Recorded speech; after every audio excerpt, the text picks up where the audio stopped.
Hi, everybody. I want to talk today about health, how to get healthier, how to stop being sick, how to avoid chronic diseases, how to manage chronic diseases.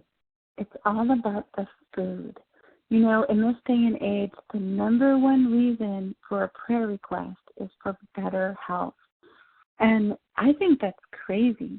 You know, there's so many other things that we could be praying for or working for, for salvation, for reaching out to people, for better finances, for our children, but we're too busy praying for our health or the health of others, and the devil really keeps us down by keeping us sick. And I want to talk about that. And, especially as a homeschool mom, hello, have you ever tried homeschooling when you were sick? Sure you have. If you're a homeschooling mom, you do it a lot, probably. You're sick, your kids are sick, someone's sick. Homeschooling doesn't work out very well. What about going to work when you're ill? I used to work full time. I'd go to work, sick, come home, try to take care of my kids. It's a nightmare. And sickness affects every facet of our life. So I want to talk about how we can stop being so sick and how we can live longer, up to 10 years longer, and what proof there is out there for the methods I want to teach you for them to work. So, we live in this day and age where we think that being chronically ill is normal, like allergies. It's normal to see kids walk around with inhalers, to see people taking medication for GERD. This is not normal, guys. This did not happen 100 years ago. Like 100 years ago, people would die from antibiotic, like things that could be treated by antibiotics. So they died from tuberculosis and pneumonia and diarrhea. And now we're dying from things like chronic diseases, like heart disease and liver disease and chronic kidney disease and diabetes. And yes, those things killed people 100 years ago, but the rate that they are killing people now is exponentially higher than it was 100 years ago. So yes, we're living longer. Yes, we have antibiotics, and we can treat a lot of things that would have killed us 100 years ago. But we're also dealing with things at a much higher rate that they did not deal with. And let me just show you an example. Here's the distribution of multiple sclerosis. Multiple sclerosis is an autoimmune disease. It was not common 100 years ago, and now it's much more common. But look at where the high-risk areas are. In the modern countries like the United States, Great Britain, and places where packaged processed foods is very normal. Look at where there's a very low risk in countries where they eat a lot of whole foods. So, what we're seeing right now is related to food, and it is preventable. And I want to show you guys how.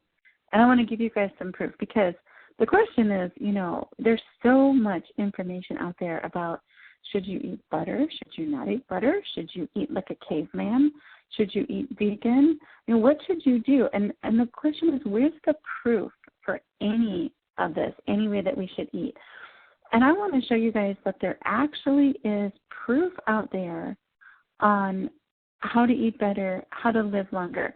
And I'm going to really just pull from two sources. The first is the Bible, because I think the Bible is our standard for how we should eat, but also, and the question is why, and I'll show you why.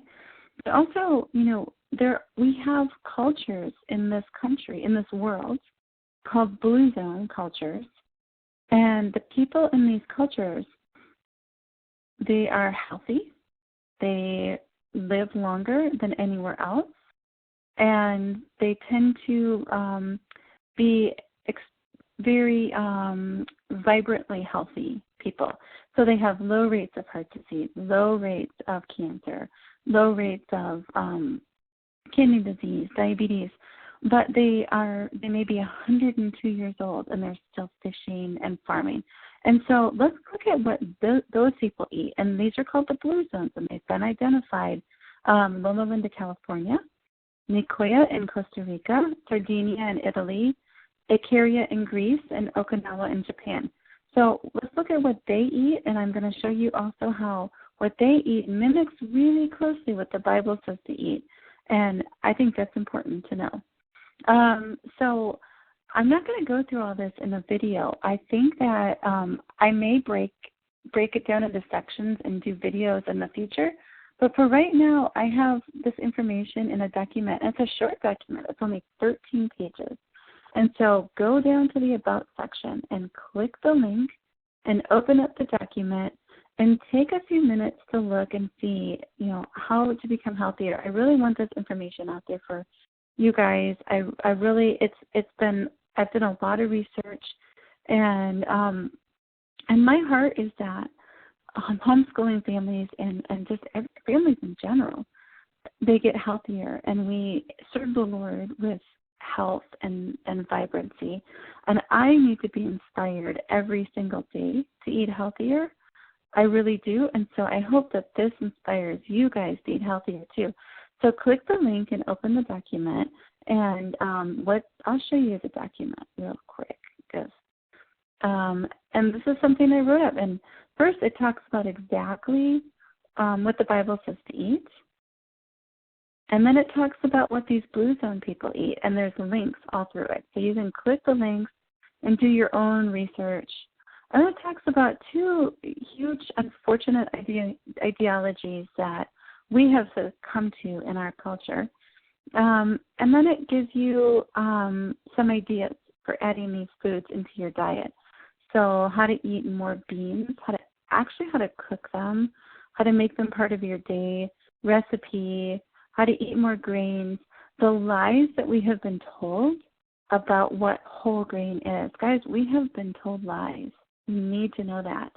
How to easily grind your own grains and make things like pancakes. You don't have to make bread. You can make pancakes, and you can make waffles and easy things. The truth about fruits and vegetables. Most Americans only eat 1.2 servings of fruits and vegetables a day, and that includes ketchup and French fries. And how to save money, how to buy them cheap, how to grow them really easily. You can grow your own easily, and you can pay yourself back, and you can actually be contributing to your budget by growing your own fruits and vegetables. You can contribute a lot of money into your budget by growing them easily. The best protein to add to your diet, that's going to be the cheapest protein to add to your diet, cheapest healthy protein, and how something like Juice Plus can play a part into your healthy diet, and some more links. So I hope you guys take, just a few minutes to look these things over. I think that you will find that it will really serve you well. And I wish you the best of health, and have a beautiful day. Thank you, everybody.